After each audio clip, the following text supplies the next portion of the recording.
Salutations once again to the truth core around the world. Those who seek to know the reality of the human condition, the dangers that face the races of this planet, and to seek the way to expose and overcome those at the source of those dangers. Now, consistent with my new style of delivery, I tell you the takeaway at the beginning of the talk. Well, the takeaway of this little exposition concerns premium Gnostic intel about the mutation of the human species. And according to the Gnostic narrative, I'll get back to that at the end, there is an extraordinary event happening on this planet since March of 2011. The Gnostics called it the correction of the Aeon Sophia, but they did not define what it was. In the knowledge of living Gnosis today, it is simply a bifurcation of the human species, a split in the species between what is called Anthropos 10 and Anthropos 11. So according to the Gnostic narrative, in her correction, the Aeon Sophia, the Earth Mother, the Divine Mother from the galactic core, accomplishes a higher mutation of the human species from A10, which is one version, that is humanity as it is commonly known, to A11, which is the higher mutation of the species, the version of humanity that appears in the beauty to come.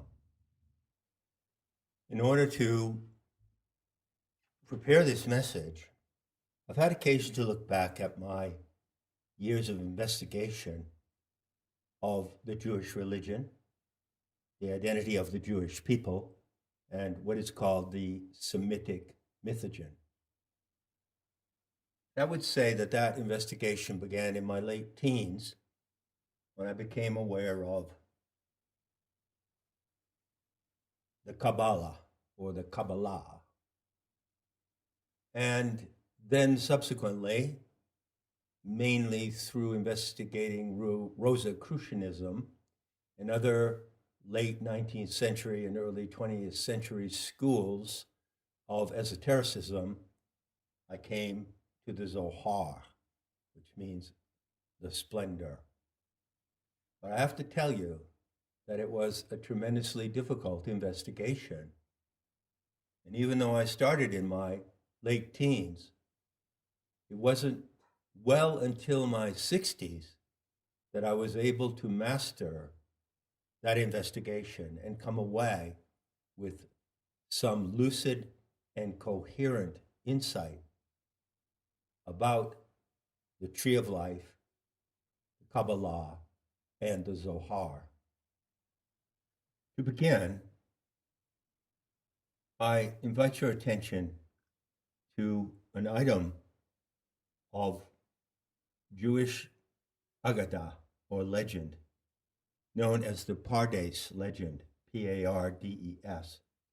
And this is a legend in the spiritual lore of the Jewish people about 4 rabbis of the Mishnaic period, which was the 1st century CE, who are said to have visited the Pardes, or the orchard, and only one of them succeeded in leaving the orchard unharmed.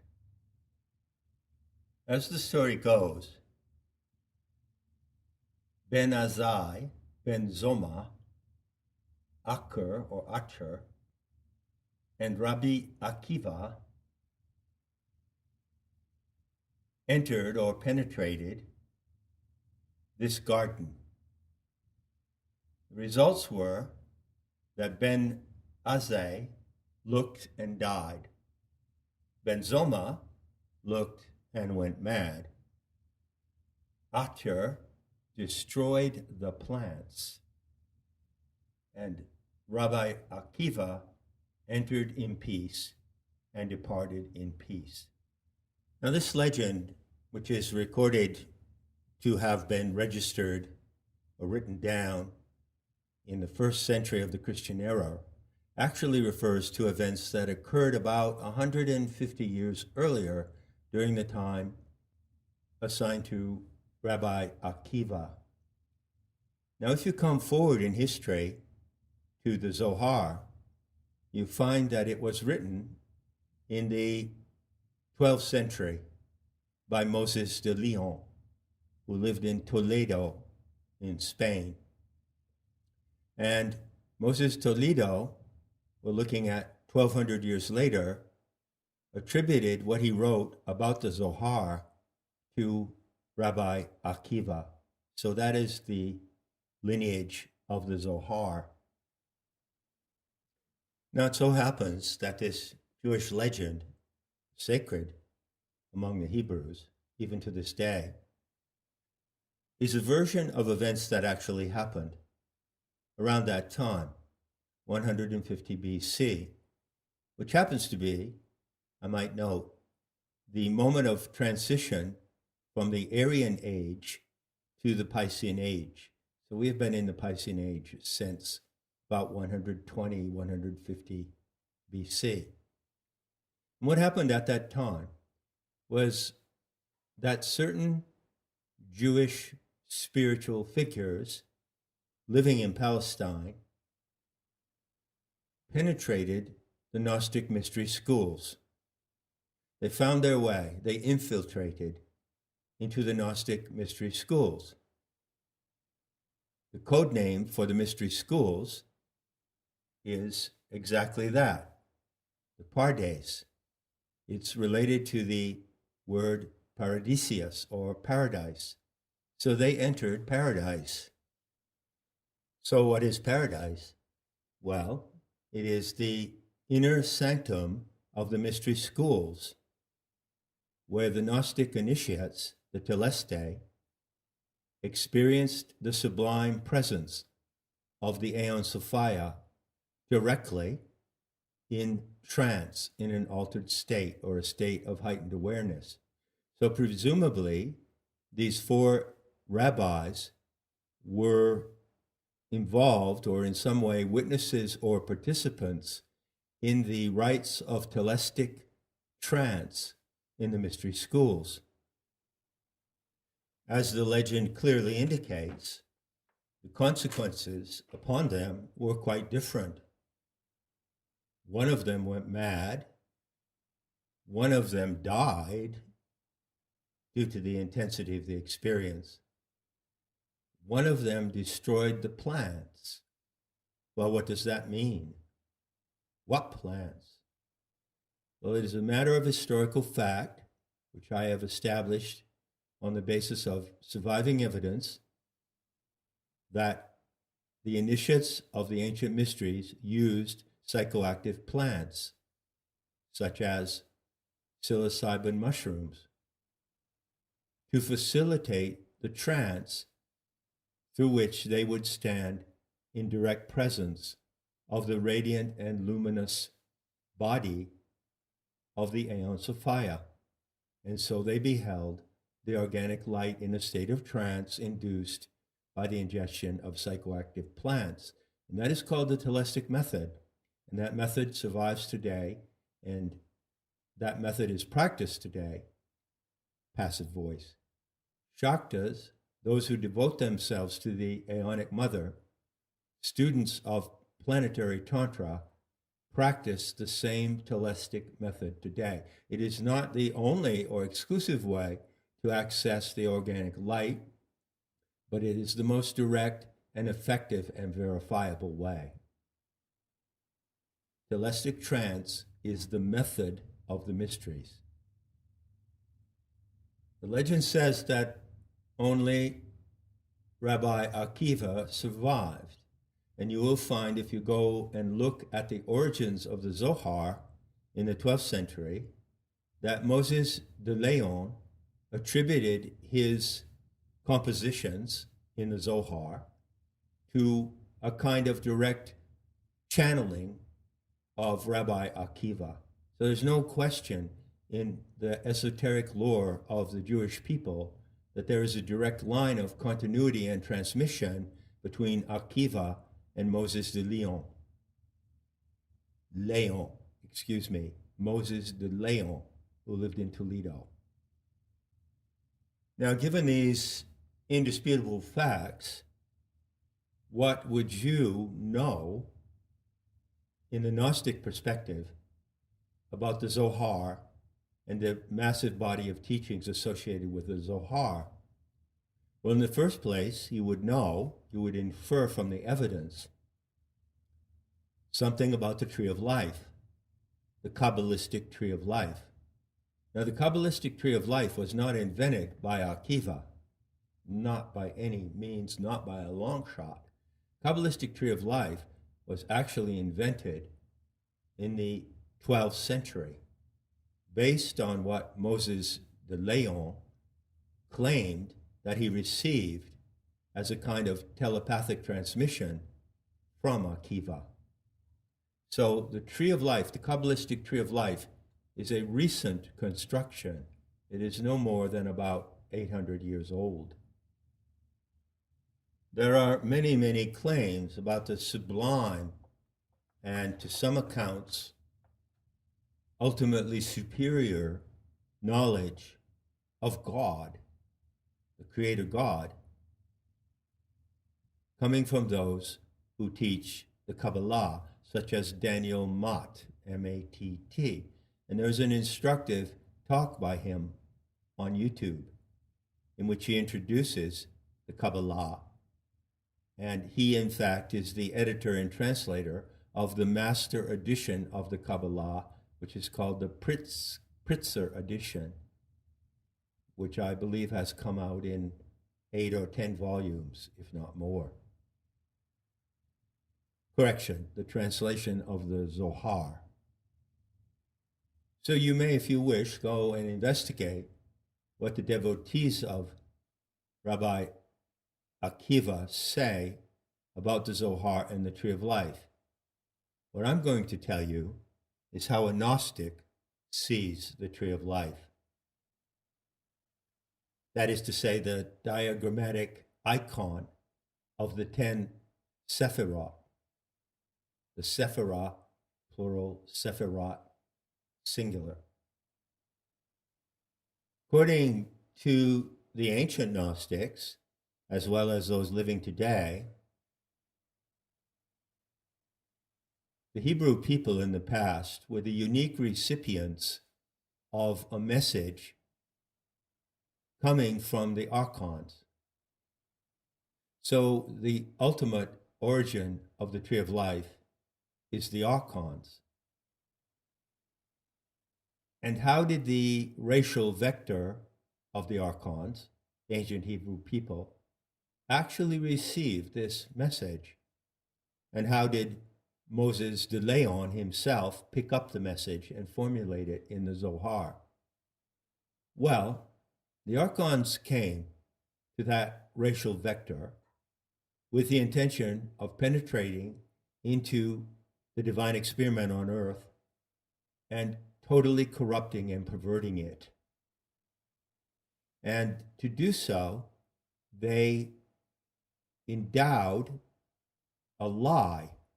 To do so, the Archons, using telepathy, using the neurological circuits of the human mind, imprinted in the racial vector a lie. That lie consisted of telling the ancient Hebrews that they were the chosen people, supreme above all others, and that it was their destiny to inherit the entire earth for their own. So the Archons lied by giving the earth to the ancient Hebrews because it was not theirs to give. And they lied in other ways as well. Now, returning for a moment to Rabbi Akiva, the only one who survived the experience that he presumably underwent in the inner sanctum of the mysteries. Returning to him, let's say, and this is somewhat speculation, that he also entered telestic trance, and he also had the experience, and it is the single and same experience for everyone today as it was then, of encountering the organic light, which is the primary substance body of the Aeon Sophia. The Aeon Sophia, the Divine Mother, has two bodies.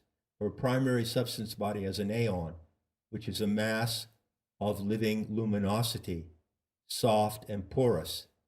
And she has her terrestrial body, the garments of her terrestrial body, which are the elements of the earth: air, fire, and water, the natural environment. So the natural environment of the planet Earth and the Earth itself, that's the garments of the Aeon Sophia. But in telestic trance, you witness the Aeon Sophia in the naked luminosity of her divine presence, which is the organic light. So let's assume that Akiva was the only one who had that encounter and survived. Coming forward now to the 12th century, the Gnostic will ask the question, well, what is the construction of the tree of life, and how may it in some way be derived from an actual Gnostic encounter with the primary substance body of the Aeon Sophia? As you ponder that question, bear in mind that the teachings of the Zohar and the Tree of Life are not a truthful, transparent, and accurate representation of the experience of Sophia in telestic trance. They might have been derived from that, but they represent a distorted and perverted version of what is to be seen and learned in that sublime encounter. In short, the Tree of Life came to be a distortion of the actual teachings that could be drawn from directly encountering the Aeon Sophia, your planetary animal mother. So, the construction of the Tree of Life represents and demonstrates another lie. It's a false construction based on the original experience. The proof of this statement is not difficult to establish, my friends, I assure you. For instance, there are Hebrew names associated with the 10 points of the Tree of Life, and the supreme point is called, do you know already?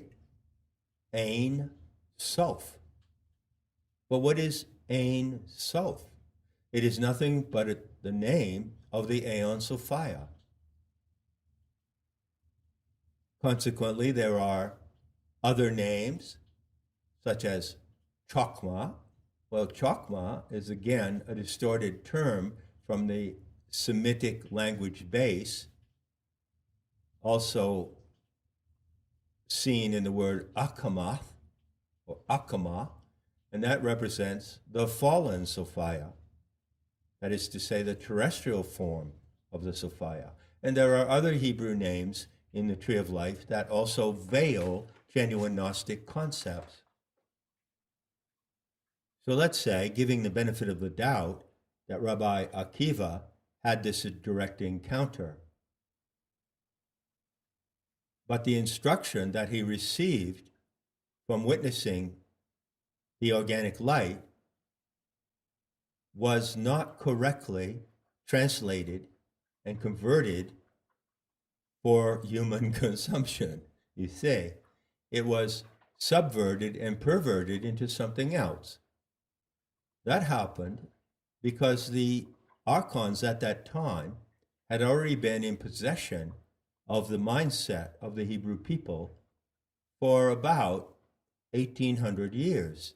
And so they could dictate telepathically whatever they wanted into the minds of the racial vector that they had chosen to penetrate into the divine experiment here on earth. So what actually did the archons insinuate into the minds of the ancient Hebrews?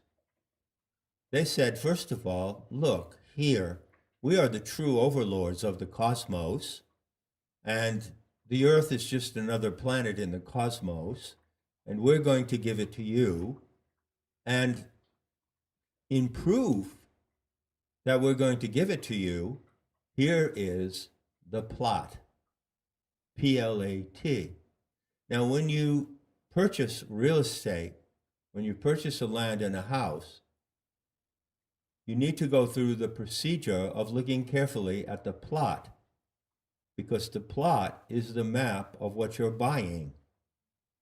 So, the archons said, we are already supreme overlords of the earth, and we wish to make you the same. We wish to create you in our image. And to do so, we will give you the real estate plot. We will give you the diagram of the entire solar system. And we assure you that you will inherit not only the earth, but the entire solar system. In that way, the archons duped the ancient Hebrews into believing that they were the agents of a program of cosmic and racial supremacy. The Kabbalistic tree of life is nothing but that plot. It is that real estate diagram. That's all it is. And you can see that when you study the planetary correlations to the different points in the construction, which are the specific sephirah. That being so, you can see what happened with Moses de Leon. In fact, you could parallel his experience in channeling the Zohar with the experience of a survivor of the Holocaust. I can't remember his name right now, but there's quite a well-known story about this Jewish man who survived the Holocaust, who claimed that while he was in an internment camp, a young girl used to come on the other side of the fence and throw him apples over the fence. And he became an enormous celebrity with his story. He was on Oprah Winfrey 2 times. But certain people investigated the facts and evidence of his internment, and they came to the conclusion that the story was entirely fabricated. And even his son confronted him with that issue. So there's a famous interview, well-known interview on YouTube with this man, in which a reporter confronts him with the facts and says, this could not have happened. This story that you tell could not possibly have taken place. You were not in a place where that could have happened. And the young girl whom you have now met later in life, who's become your wife, thanks to good fortune and good luck, Mazel Tov, well, she was not anywhere near the camp at the time that you alleged that these events happened. And he admitted, and he said, yes, I know it's not true, but in my imagination, it is true. And that is exactly what you could say. Those are exactly the words that you could put in the mouth of Moses de Leon, the creator of the Zohar. In his imagination, it was true that the archons had not only mandated the Hebrew people as their agencies upon earth, but they had actually given them the document that confirmed the real estate contract. That is the tree of life. Now, all of that in the preceding 25 minutes, I'm pedaling as fast as I can, simply frames the message of this talk. If you fast forward from the 12th century to the current moment in 2020, you find that humanity is living at a time of tremendous peril and opportunity. The races all around the world are facing the final onslaught of the Archons and their human agencies and proxies.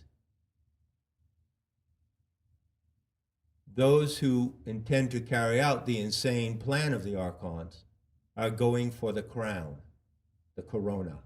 They believe that their crown is in sight. They believe that they will claim it. And one of the actions that they are taking to that end is to perpetrate the COVID-19 psyop upon the world. And one of the characteristics of the psyop, one of the demands of its perpetrators, is to wear the mask. But it's not really a mask. It's a muzzle. And that muzzle is a symbol of enslavement to the Archontic program. Make no mistake about it, my friends, it is the destiny of the Jewish people to accomplish this program. But it is not in their destiny to succeed in that effort. Mazel Tov is a Jewish salutation, which means good luck, good fortune. It's often used when toasting at a celebration. Expression comes again from the Mishnaic period of Rabbi Akiva, and it means something like constellation or destiny. Interestingly, it alludes to destiny. Mazel means luck or fortune. But at the same time, if you look a little more closely into this expression, something of great interest comes to light. It so happens that the Hebrew word muzzle may be related to the word nasal, because it refers to the verb to flow down. In other words, muzzle is a nasal drip. Now, here I would allude to the secret Talmudic teachings that were leaked to the world through a woman called Doreen Dotan. And according to her, under the guidance of her husband, Rabbi, there are things that the Talmudic rabbis, at the core of the racial vector of the Hebrews, say among themselves that they never say openly. They entertain claims about themselves. Bear in mind, of course, these claims are entirely delusional, and they go back to the Jewish dementia originating with the Archons. They claim that the Elohim and the Adamic race is a superspecies represented and embodied on earth by the Jewish people. And all the other races, the Enoshut, or the Goyim, are actually created by the Elohim. And so, the way Doreen Dotan explains it, when pious and Orthodox Jews pronounce the Hebrew letters, the very breath that comes from their mouths in forming these letters induces some kind of creative or generative process, and from their breath, pronouncing the letters they consider to themselves to be sacred, they create the Goyim. Well, I have to say, thank you, and Mazel Tov to Doreen Dotan for revealing or leaking this knowledge. But I have to add that she left something back. She forgot about the nasal drip. Now imagine if you speak, as I'm speaking now, you can feel the breath coming out of your mouth like a vapor, and that's a common experience for the human animal and all breathing animals, although it's a creative experience for the Elohim. But suppose that the mere emanation of the breath in the matrices or formative templates of Hebrew language, so it is claimed, imagine that those formative letters and sounds in themselves cannot produce the human species. They cannot materialize the goyim. What is required to materialize the goyim then fully? Well, it's the nasal drop. So if you combine a drop of snot coming out of your mouth, if you allow it to drop into your exhaling breath, then you would be imitating something like what the Elohim do to create the human species. And I say to them, Mazel Tov, good luck. Of course, the subject or the title of this talk is not Mazel Tov, it's Muzzle Tov. And Muzzle Tov is a salutation that I invite you to use for everyone you encounter who is wearing a mask and who concedes and complies to the measures for the prevention of COVID-19 by willfully wearing a mask. Mazel Tov is the greeting. Good luck with your mask. You see, the division between Anthropos 10 and Anthropos 11 was, up until very recently, even in my mind, a matter of intense Gnostic study.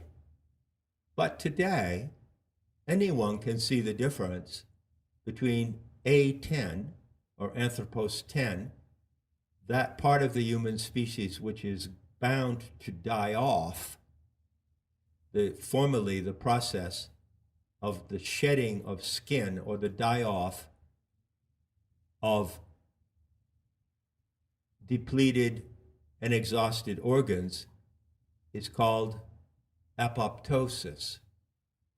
So a great portion of the human species today is in apoptosis, and they show themselves to be so by wearing the muzzle.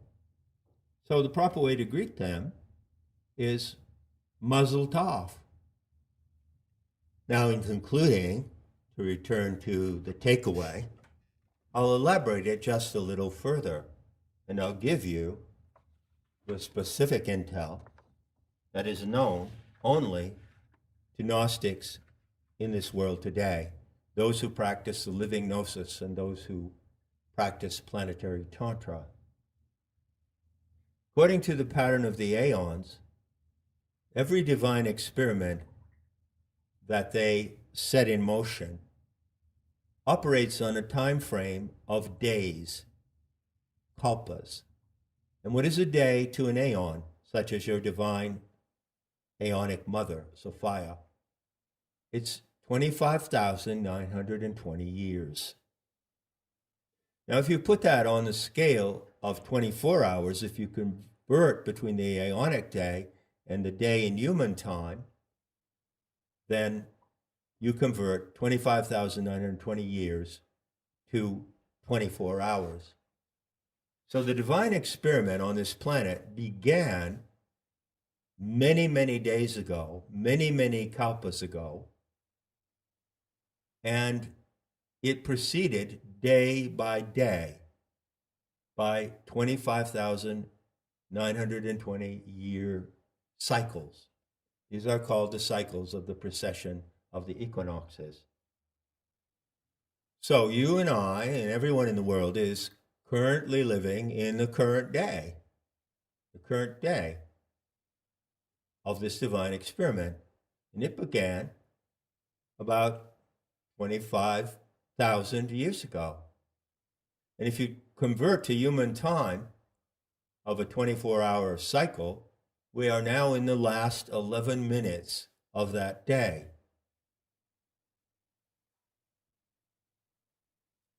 Now, something happened, looking back at our kalpa, something happened around 3 hours and 12 minutes ago. Oh, yes, it did. And this is a very great fact, that around 1850 BC, a little more than 3 hours ago, in this experiment, the Archons penetrated into the experiment and they infected it. And that is an historical fact which can be traced forward from 1850 BC by a number of significant events, and it can be verified by evidence and facts. Now, the Aeon Sophia took some time, because she has quite a considerable multitasking challenge to run the planet. Took some time before she was able to detect how this infection was spreading. She began first to detect the presence of the infection of A10 around 1750. And then, in 2011, she had enough command of the entire experiment being present within it to start to initiate a reset of the experiment. And it took her 3 years to reset the experiment between March 2011 and March 2014. And so, officially speaking, formally speaking, Gnostics say that since March of 2014, the correction of the Aeon Sophia is underway. And she has 11 minutes to complete it. So how does she complete this correction? She effectuates the bifurcation and the split of the human species. She sets apart A10, which cannot survive, which is not viable, as shown by its behaviors and its compliance to those who are agencies of the Archons. And she prepares the mutation to A11. Now, this is extremely exceptional because according to the protocols of the Aeons, no Aeon would attempt to reset an experiment until the end of its day. She is intervening to reset the experiment 11 minutes before the end of its day. And so all those who see through the COVID-19 PSYOP and refuse to comply, those who defy it, those who are determined to expose the perpetrators and to overcome and defeat them utterly, represent the mutation to A11. So when you walk around the planet today, you see two strains of humanity. One strain is in apoptosis. It is being deselected from the divine experiment on this planet. The other strain is in the initial stages of a higher mutation that could only be accomplished by the exceptional measures of the Aeon Sophia in her correction. So if it so pleases you, and if it amuses you, you can adopt two salutations when you observe and encounter these two strains. To the strain that's dying off, A10, you can say, "Muzzle tov, good luck to you, you hopeless dupes and fools who are victims in the greatest victim game ever conceived." And to those who belong to the higher mutation, Anthropos 11, those who emerge in the beauty to come, you can salute with the greeting, "Muzzles off, muzzles off," and great good fortune to you to belong to A11. and lead the way happily, victoriously into the beauty to come.